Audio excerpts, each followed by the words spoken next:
Hello everyone, welcome back to my channel Stree dream. कैसे हैं आप सभी? उम्मीद करती हूँ आप सभी बहुत ही अच्छे होंगे, स्वस्थ होंगे, खुश होंगे एंड अपनी अपनी लाइफ में बहुत ही पॉजिटिविटी के साथ आगे बढ़ रहे होंगे। मैं भी ठीक हूँ और अभी बहुत कम टाइम बचा हुआ है हमारे एग्ज़ाम में। उम्मीद करती हूँ कि आप लोगों की पढ़ाई लिखाई बहुत अच्छी चल रही होगी और मेरी भी पढ़ाई लिखाई बहुत अच्छी चल रही है। अभी हो रहा था सुबह का टाइम और सुबह ही सार उठकर पता नहीं कैसे इनको याद आया कि इनको पूड़ी खाना है। तो सुबह उठने के बाद मैंने दूध वगैरह ले लिया था, गरम कर लिया था। उसके बाद मैंने सोचा मैं नमक अजवाइन डालकर पूड़ी ही बना देती हूँ, बाद में कुछ सब्ज़ी बन जाएगा तो वही खा लिया जाएगा, फिर नाश्ता भी नहीं बनाना पड़ेगा। और आज मम्मी भी आने वाली हैं तो फिर मम्मी को भी वैसे रोटी ही चाहिए होती है, चावल नहीं खाती हैं, तो मेरा 2 काम हो जाएगा। तो फ़िलहाल अभी मैं यहाँ पर पूड़ियाँ तल रही थी और आप लोगों से कुछ बातें भी करूँगी। कुछ लोगों के डेली कमेंट्स आते हैं, जैसे लोग अपनी प्रॉब्लम्स मेरे साथ शेयर करते हैं, जैसे मैं आप लोगों के साथ अपनी प्रॉब्लम शेयर करती हूँ। जैसे कि लोगों की फैमिली में प्रॉब्लम्स होती हैं और मोस्टली ससुराल में अगर रहकर पढ़ाई कर रहे हैं ना तो कुछ ना कुछ लगा ही रहता है। इन सब चीज़ों से मैं भी मतलब होकर गुजरी हूँ, तब आज यहाँ पहुँची हूँ। मैं एक ही सजेशन दूँगी कि कौन क्या बोल रहा है, क्या कह रहा है, क्या कर रहा है, अभी ये टाइम नहीं है इन सब चीज़ों पर ध्यान देने का। सामने एग्ज़ाम है, सबसे पहले अपने एग्ज़ाम पर फोकस कीजिए, बाद में ये सारी चीज़ें। ये ना जैसे लोग हमें बोलते हैं, जैसे अभी किसी का कमेंट आया था कि उनकी सासू माँ उनसे डेली मतलब दिन रात झगड़ा करती रहती हैं कि वो उनकी सेवा नहीं करती हैं, तो वो चाहती हैं, उनका मतलब ऐसा मन होता है कि वो एग्ज़ाम ही छोड़ दें। तो उनकी सेवा से जैसे कि मतलब आपका क्या होने वाला है? जब आप, ऐसा तो है नहीं कि आप बिल्कुल कुछ नहीं करती होंगी, कुछ ना कुछ तो करती ही होंगी। कुछ नहीं करती होंगी तो एटलीस्ट खाना पीना तो बनाकर रखती ही होंगी। तो अगर उनको इतने से संतुष्टि नहीं है ना, तो उनको कभी भी संतुष्टि नहीं आएगी, क्योंकि वो ये चीज़ें नहीं देख पा रही हैं कि आप अपनी लाइफ में सारा कुछ करते हुए अपने फ्यूचर को स्टेबल करने का ट्राई कर रही हैं। तो अगर ये सब देखकर उन्हें नहीं समझ में आ रहा है ना, तो आप उनकी कितनी भी सेवा कर लीजिए, उनका कुछ भी कर लीजिए, उनको कभी समझ में नहीं आएगा कि आप अपनी लाइफ में क्या चाहती हैं। सेवा करने के लिए बहुत टाइम बचा हुआ है, लेकिन ये जो गोल्डन टाइम जा रहा है ना, ऑलरेडी हम लोग बहुत ज़्यादा लेट हो चुके हैं। और ये जो टाइम अगर चला गया ना, तो फिर हम लोग लाइफ के उस फेज़ पर पहुंच जाएंगे ना कि जीवन में कुछ करने लायक ही नहीं बचेंगे। शादी के बाद पढ़ाई करना इतना आसान नहीं होता है। सारी चीज़ों को मैनेज करते हुए अगर एक लड़की अपनी पढ़ाई को टाइम दे रही है ना, तो ये अपने आप में बहुत ज़्यादा चैलेंजिंग वर्क होता है।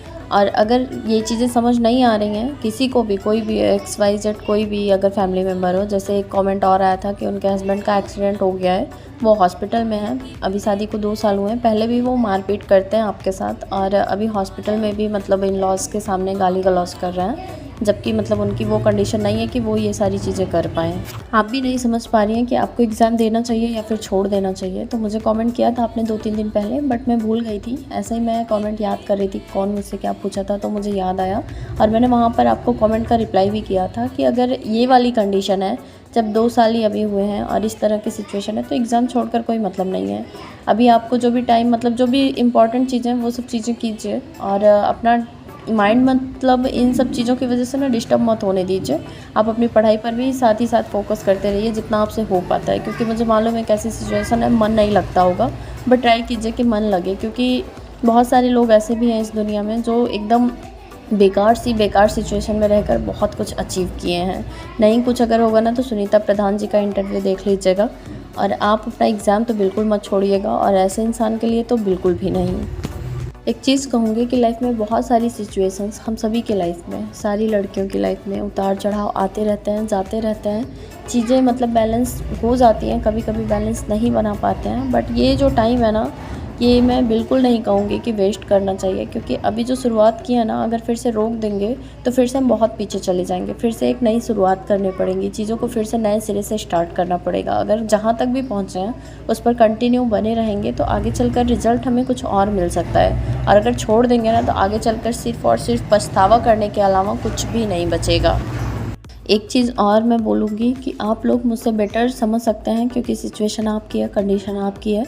आप बेहतर जान सकते हैं कि अभी आप जो कर रहे हैं वो आने वाले फ्यूचर में आपको क्या रिज़ल्ट देगा। तो आप उसी अकॉर्डिंग चॉइस कीजिएगा, उसी अकॉर्डिंग डिसीज़न लीजिएगा। बाकी मैं एक मतलब अपने पॉइंट ऑफ व्यू से कुछ चीज़ें सिर्फ बता सकती हूँ, मैं नहीं एग्जैक्ट जान पाऊँगी कि आपकी सिचुएशन, आपकी कंडीशन क्या है। आपने मुझे जो बताया है, बस मैं उसी हिसाब से आपको कुछ सलाह दे सकती हूँ।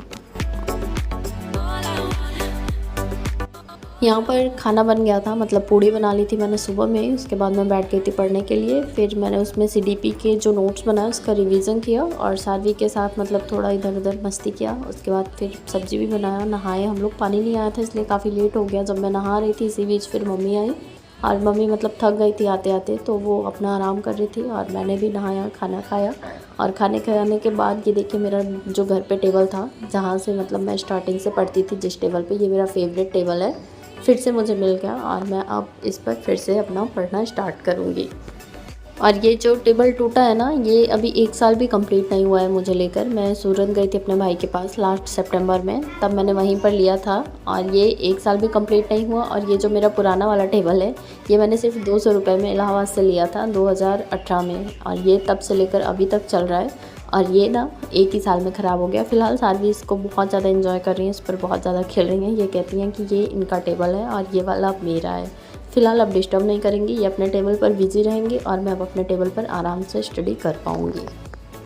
और यहाँ पर फिर मैं बैठ गई थी पढ़ने के लिए। और आप लोगों को मेरी आवाज़ से लग रहा होगा जैसे मेरी आवाज़ थोड़ी सी मतलब दबी हुई लग रही है, तो इसके पीछे थोड़ा सा रीज़न है, मैं आप लोगों के साथ शेयर करती हूँ। एक्चुअली मेरे हस्बैंड के शिप पर ना कांड हो गया, और कांड ऐसा हो गया कि जो कैप्टन है शिप के, उनको फ़िश फ्राई खाना था, तो जो कुक हैं वो मतलब अलग से थोड़ा सा फ्राई करके रखे होंगे, मुझे ज़्यादा नहीं पता।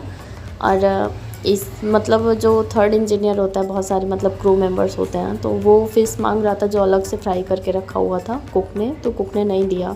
और ये ना जो ड्रिंकिंग वाली आदत होती है बहुत ख़राब होती है लोगों की, तो जो 3rd इंजीनियर था वो गया ड्रिंक करके आया और कुक को मार दिया। और कुक ने उसको बहुत बार चाकू से मार दिया, मतलब एकदम अटेम्प्ट टू मर्डर हो गया।